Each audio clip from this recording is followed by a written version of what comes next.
بسم اللہ الحمد للہ والصلاة والسلام علی رسول اللہ رب اشرح لی صدری ویسر لی امری واحلل عقدۃ من لسانی یفقہوا قولی۔ ناظرین السلام علیکم ورحمۃ اللہ وبرکاتہ۔ سیرت النبی صلی اللہ علیہ وسلم انگلیوں پر، اہم واقعات کو یاد رکھیے آسان طریقے سے 5 منٹ سیریز میں۔ سبق نمبر 25، 10واں سال مدنی زندگی کا۔ بایاں ہاتھ استعمال کیجئے۔ اس سال کے 3 حصے ہیں: حجۃ الوداع، جیش اسامہ رضی اللہ عنہ اور وفات۔ پہلا حصہ حجۃ الوداع۔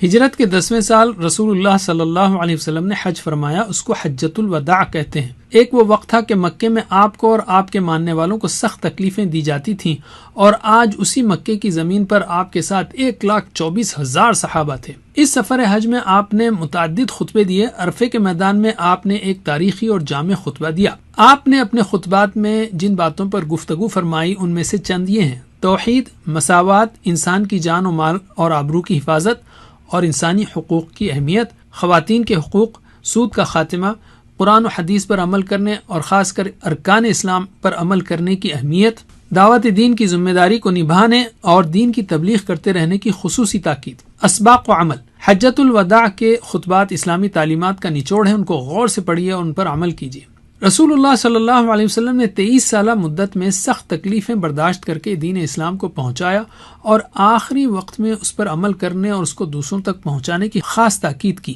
اب اس دین کو دوسروں تک پہنچانا ہم سب کی ذمہ داری ہے۔ اس میں اپنا وقت، صلاحیت اور پیسہ لگائیے اور اس کام میں مصروف لوگوں کی مدد کیجیے۔ علم یعنی روکیے ویڈیو کو اور پڑھائیے ایک دوسرے کو۔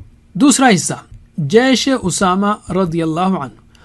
غزوہ مؤتہ اور غزوہ تبوک کے بعد بھی رومی سلطنت کا گھمنڈ ٹوٹا نہیں تھا، چنانچہ ان کے ماتحت علاقوں میں اگر کوئی اسلام قبول کر لیتا تو وہ اس کا جینا مشکل کر دیتے۔ حج سے واپسی کے بعد رسول اللہ صلی اللہ علیہ وسلم نے سفر سن 11 ہجری میں حضرت اسامہ بن زید کو ایک لشکر کا سپہ سالار بنا کر بھیجا۔ اس وقت حضرت اسامہ صرف 18 سال کے تھے۔ ان کے کم عمر ہونے کی وجہ سے کچھ لوگوں نے اعتراض کیا، لیکن رسول اللہ نے ان کی قابلیت کی بنا پر ان کی سپہ سالاری پر اطمینان کا اظہار کیا۔ بڑے بڑے صحابہ کرام حضرت اسامہ کی ماتحتی میں اس لشکر میں شامل تھے۔ لشکر مدینے سے 3 میل دور ہی تھا کہ رسول اللہ صلی اللہ علیہ وسلم کی بیماری کی خبریں آنے لگیں۔ بعد میں حضرت ابوبکر صدیق رضی اللہ عنہ کے دور خلافت میں اس لشکر کو روانہ کیا گیا۔ اسباق و عمل۔ جب کسی کو اس کی صلاحیت کی بنا پر ذمہ داری دی گئی ہو تو پھر اس کا بھرپور تعاون کریں، اپنے اندر لیڈرشپ کی مہارت پیدا کریں، اور جب کسی خیر کے کام کو شروع کیا جائے تو اسے ادھورا نہ چھوڑیں بلکہ مکمل کریں۔ علم۔ تیسرا حصہ وفات رسول اکرم صلی اللہ علیہ وسلم کی۔ ہجرت کے 11ویں سال 29 صفر پیر سے آپ کی بیماری کا سلسلہ شروع ہوا۔ ابتدا میں سردرد شروع ہوا اور پھر بخار کی حرارت کافی تیز ہو گئی۔ بیماری کی حالت ہی میں آپ نے تقریباً 11 دن نماز پڑھائی۔ آخری ایام میں حضرت ابوبکر رضی اللہ عنہ کو پڑھانے کا حکم دیا۔ حیات طیبہ کا آخری ہفتہ حضرت عائشہ رضی اللہ عنہا کے مکان پر گزارا۔ وفات سے 1 دن پہلے اپنے تمام غلاموں کو آزاد کر دیا، پاس میں جو 7 دینار موجود تھے انہیں صدقہ کر دیا، اور اپنے ہتھیار مسلمانوں کو ہبہ یعنی ہدیہ کر دیا۔ وفات سے کچھ پہلے حضرت عائشہ رضی اللہ عنہا نے رسول صلی اللہ علیہ وسلم کی خواہش پر مسواک چبا کر آپ کو دی۔ مسواک سے فارغ ہوتے ہی آپ نے ہاتھ یا انگلی آسمان کی طرف اٹھائی، دعا فرمائی اور 3 مرتبہ کہا، اے اللہ رفیق اعلیٰ۔ اس کے بعد رسول اللہ کا ہاتھ مبارک جھک گیا اور آپ صلی اللہ علیہ وسلم 12 ربیع الاول پیر کے دن زوال کے وقت 63 سال کی عمر میں اس دنیا سے رخصت ہوئے۔ انا للہ و انا الیہ راجعون۔ اللہم صل علی محمد وعلی آل محمد۔ اسباق و عمل۔ آپ کی وفات میں بھی آپ کے سچے اور آخری رسول ہونے کی کئی نشانیاں ہیں۔ آپ نے ساری زندگی اللہ کے ذکر و محبت میں گزاری، اور وفات کے وقت بھی آپ کی زبان پر اللہ ہی کا ذکر تھا۔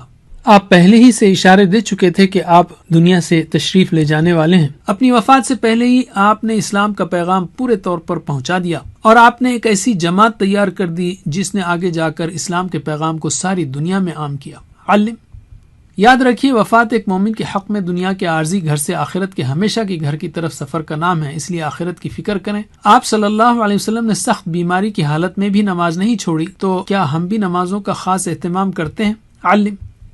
اب ہم لیتے ہیں قرآن کو۔ تیسرا دور 9 اور 10 ہجری کے درمیان 4 صورتیں نازل ہوئیں، تقریباً 1 پارے کے برابر، اور 10 ہجری میں 2 صورتیں بینہ اور نصر نازل ہوئیں۔ ان کو سمجھ کر پڑھیے۔